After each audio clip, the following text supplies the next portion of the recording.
चालेल व्हिडिओ. धन्यवाद. लहानाचे मोठे झाले चांगली गोष्ट आहे. 2 मिनिटं मी बोलतो. सर आपण तिथे बसून बोलतो तर बरं. नाही तरी पण वहिनींचा माझी प्रमोदला अतिशय अंतकरणापासून विनंती आहे की एक अभंग आहे. देवा तुझा माझा कारे वैराकार, दुःखाचे डोंगर दाखविशी, बळे बांधून देशी काळाची या हाती, ऐसे काय चित्ती आले तुझ्या. देवा तुझी आम्ही केली होती आशा, बर्वे ऋषी केशा कळो आले. नामा म्हणे देवा करा माझी कीव, नाहीतर जीव घ्यावा माझा. साक्षात नामदेव महाराजांचा हा अभंग आहे.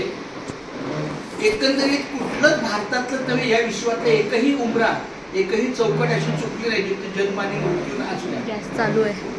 आधी बोलते पकड, गॅस चालू आहे. कंटिन्यू. Okay, not bad.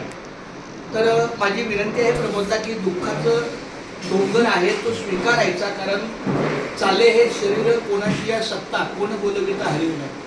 जरी आपल्या दर्शनी दुःख असलं तरी प्रत्येकाचं आयुष्य हे किती आहे हे त्याच्या जीवाच्या रचनेनं भगवंतानं ज्या क्षणी तो जन्म दिलेला आहे त्या क्षणी त्याच्या मृत्यूचंही निश्चित लेखन केलं. तर ते आपल्याला दिसत नाही कोणता दिवस, कोणाच्या आयुष्यातला कुठला दिवस हा म्हणून सत्याने सांगितलंय की नाही क्षणाचा भरवसा, उद्याचा दिवस उजळेल कसा. तर आमच्या प्रमोदला मी अशी विनंती करतो की झालेलं दुःख हे पचवण्याचा प्रयत्न प्रामाणिकपणे कर आणि तूच आई वडील या नात्यानं मुलांना आधार दे. वहिनींचा जेवढा कालावधी आपल्याला सहवास होता तो आपण स्वीकारलेला आहे.